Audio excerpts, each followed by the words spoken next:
Well, good morning. Trucker Todd here, and time for another video.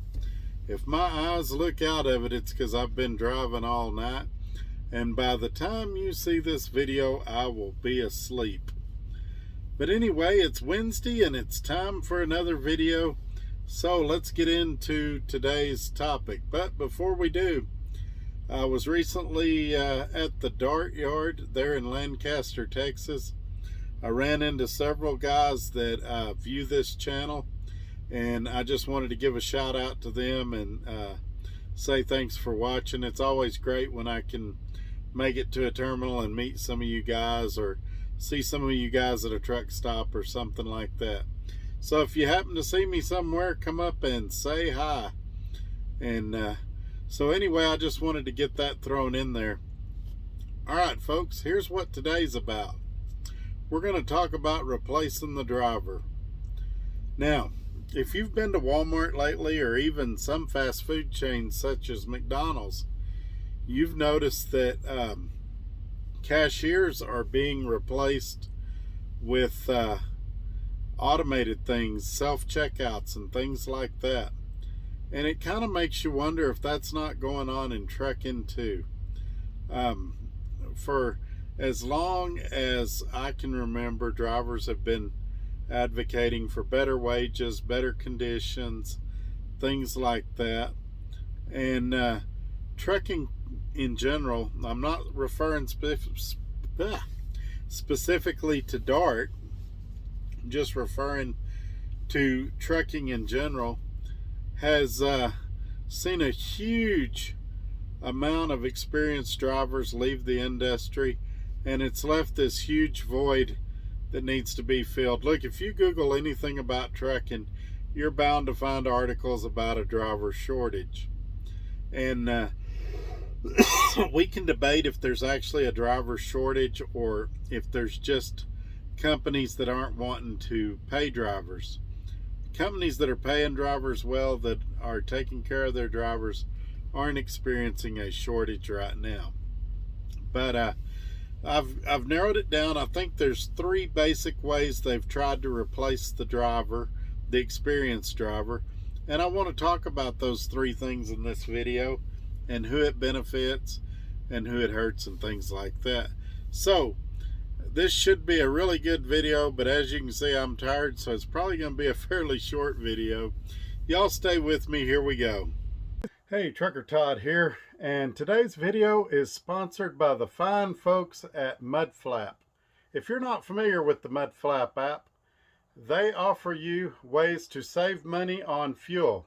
And if you click the link in my description below, you'll receive $10 off the first time you use their app to fill up if you do it within the first 5 days. So why not give them a shot? You could save 20, 30, even 50 cents or more per gallon on diesel. And you don't have to be a truck driver to use it. If you use diesel, you can use this app. So look down in the description below for the link to receive that savings for being a viewer of this channel. All right, let's jump right into the regularly scheduled video. And this is why I do this, why I'm out here, why I keep that hammer down. Flying by these road signs with home on my mind, with these wheels turning round for my family and for my kids, for this life I wanna live.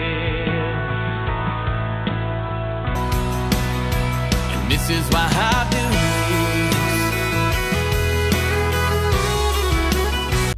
Alrighty, we're back, and before we go any further, you guys look down in the description below. You'll see my Instagram, my Facebook, my email. You guys, if you don't feel comfortable leaving me a comment below, feel free to email me, and I'll get back to you just as quick as I can. Also, below the video, you'll see the opportunity to give me a thumbs up. You'll also see the ability to share this video on other social media platforms. That is probably one of the biggest things you can do to help this channel. As I stated a minute ago, I love it here at Dart Transit. I'm really happy. You guys that saw me at the terminal know I'm really happy here. If you'd like to know more about working at Dark Transit, I've put my recruiter's information down in the description below too. Give her a call, tell her you've been watching Trucker Todd, and give her my driver number of 58180. That also helps me out a lot. Now, if she's gone, I recommend leaving her a voicemail, again, including my driver number of 58180, and she'll get back to you just as quick as she can. If by some chance the phone rolls over and you get somebody else, or she's out of the office, you get somebody else, just give them that same information. I've been watching Trucker Todd, his driver number's 58180. And they'll get you fixed up, and with me being attached to the application, sometimes I can give an assist if there's any problems or concerns. So, enough about all that stuff. Let's jump into today's topic. So, the first thing that I've noticed that happened when experienced drivers started getting out of trucking is trucking companies started doing international trucking, is what I would call it. And for as long as I can remember, the Canadians have been coming down. That seems to work pretty well. There's been some test programs with allowing Mexico drivers to come up and run cross country. I think for the most part they're just doing cross-border stuff now. There might be some limited instances where they're going other places, but for the most part they're doing border transfers. More recently, and I say in the last 10 years or so, maybe a little longer, you've got a lot of European countries that have started migrating over here. You'll find a lot of pop-up trucking companies around the Chicago area. I don't know why they all migrate there, or the California area. And this is not a racial thing. They're in other countries where they experience hardships we typically don't experience here, and you can't blame the guys for wanting to better their lives, and they're doing it legally, and so kudos to them. However, their driving laws in those countries are different from here. Shoot, in a lot of those countries you have right-hand drive vehicles, which means the steering wheel's on the side of what you and I would call the passenger side. They drive on what you and I would consider the wrong side of the road. And a lot of times their speed limits are in kilometers instead of miles per hour. They're DOT regulations, and I realize it's not DOT, but you get the point. The regulations for commercial vehicles are different over there. So there's an adjustment period there, and I don't know, I don't want to classify everybody into one category, but I don't know as a whole if they take safety as important as we do. I remember a few years ago they were having a lot of problems with charter bus crashes and commercial truck crashes from these Illinois-based trucking companies. Well, wait, hold your pants, it gets even better. Now the ATA and all these trucking agencies that are supposed to be for the driver, but they're really for the mega carrier, have come up with this great idea. Let's allow 18 to 21 year olds to run cross country. And I know what you're thinking, well, Todd, they can already do it within the state. That is correct. In certain states they can. Texas, for example, in theory you could go 800 miles across Texas, actually a little more than that. But if they went 5 miles into New Mexico or Oklahoma, that would be a violation. They have to run intrastate currently instead of interstate, which is what you and I'd call cross country. Well, there's a pilot program about to start where they're going to allow 3,000 drivers to who are between the ages of 18 and 21 to run interstate, which is state to state to state. Now, guess who's behind this? The mega carriers. And you got to wonder why. They're already not getting the experienced drivers. They're getting students and trainees, and a lot of them have their own truck driving schools. Why would they want these? Well, They're not worried about insurance cost because most of them are self-insured anyway.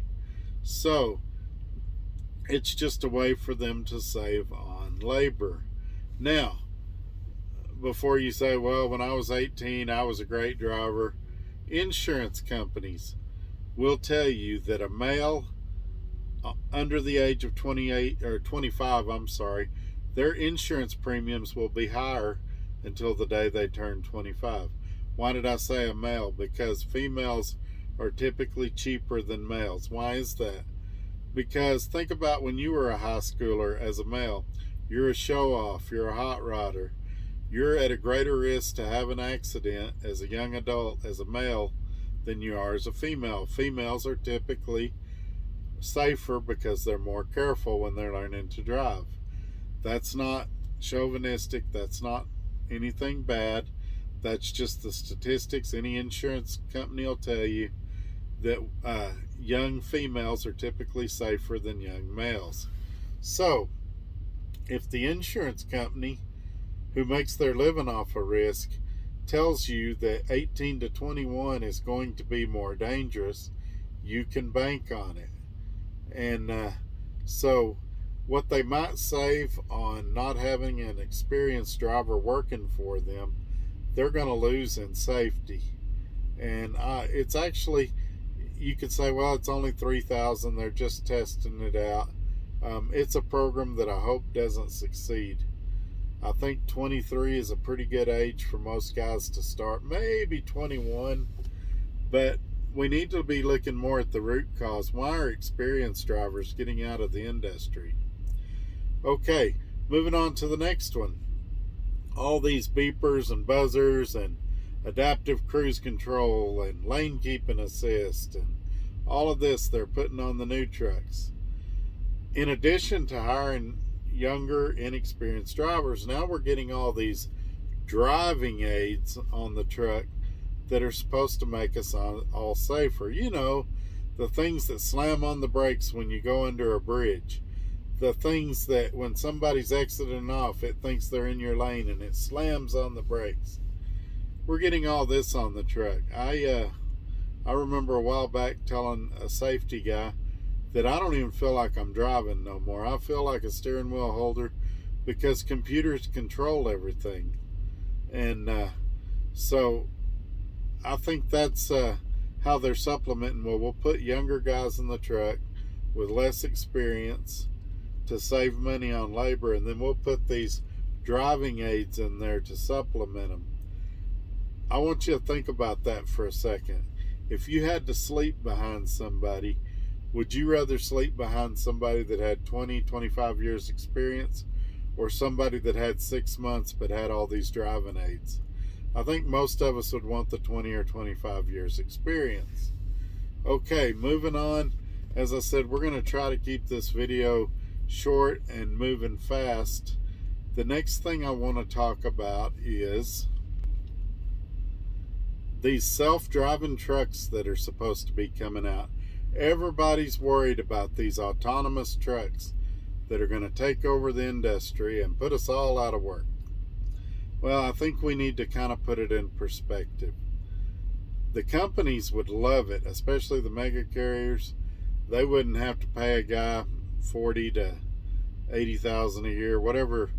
I bet most of these drivers at these companies are making $40,000 a year, especially starting out $35,000, $40,000 a year, that they'd save right off the top. Here's what they're not thinking about. I just had a driver tell me this week that in his truck, it has a little snitch deal with his company, and he can be driving on the highway and it'll look at the speed limit signs and tell his company if he's speeding or not. Now, in theory, that sounds great. Yes, we're eliminating speeding. But he said the problem is if there's an access road nearby you and the speed limit is 45 on that, sometimes it'll show that you're doing 70 in a 45, 65 in a 45, something like that. It'll read the speed limit sign on the access road, and then safety's calling you, hey, why are you speeding? And so this particular driver was telling me how much he hated his new truck because of the what I consider micromanaging. It's another one of those deals. It sounds good on paper, but when you put it into practical use, it really just doesn't make sense. So Elon Musk and all these people are supposed to be, I think Walmart's in on it, they're supposed to be building these trucks that don't require a driver. Well, you have to think about that. First of all, even the trucks that they've got out now, it still has to have a driver in the truck. And it's going to bring up the legal question of, if there's an accident with a manned truck that he's not driving, who's liable? Well, obviously they're going to try to blame the driver. The problem is, how can you hold a driver liable if he's not in control of the vehicle? And I know you're going to say, well, he can take over control, he can assume control, but the reaction time it takes for him to assume control of a vehicle that's been running autonomously up until that point could be the difference in whether there's an accident or not. Also, remember I just talked to you about all those beeps and buzzers that false read now? Imagine when they're controlling a truck, when they're backing into docks, when there's detours, things like that. At some point in time, there's going to be a major accident. And when there is, let's see if these companies are that excited about these autonomous trucks now. Currently, I've seen videos where they put a piece of duct tape on the interstate and it causes the truck to crash. A guy was telling me the other day, with the sensors on his bumper, if there's any kind of metal in the road or anything, it'll slam on the brakes thinking he's about to hit a car. Certain overpasses will set it off. And so if it's that primitive now, I guess I'm saying all that to say this: we're at least 20 to 30 years away from being in any real danger of having autonomous trucks that eliminate the need for a truck driver. And even then, I think you'll see it on more like a relay type operation on big interstates, 80 and stuff like that, where there's not a lot of traffic. I think we're decades away from where you've got an autonomous truck that could do New York City traffic, or that could do your day-to-day truck operations. And so I'm not terribly concerned about it, but it's just another example of this trying to get rid of the experienced driver and replace them with something. What can you replace them with? In the NFL, an experienced quarterback is always preferred over a rookie, and it's because you gain some knowledge and perspective that you don't have when you come into the game. Now, there's always exceptions to the rule. We can all point to a quarterback that had a great rookie season, but for the most part, after they get a few years under their belt, they become even better. And so that's what we all need to be doing, is just becoming better and becoming the best we can be out here. All right, folks, I'm exhausted, as you can tell by looking at my eyes. I'm fixing to go to bed. You guys join me on Friday. We're going to do the 1-year review of Dart. And then next week, I'm going to have some surprises for you, and even something you can help me with that's not even related to YouTube. Well, I guess it sort of kind of is. Anyway, you guys stick with me. Make sure you're subscribed, and we'll catch you on the next one. Y'all have a great day. Anybody sending me messages, it'll probably be after 2 o'clock today before I get back with you. All right, we'll see y'all. Bye-bye.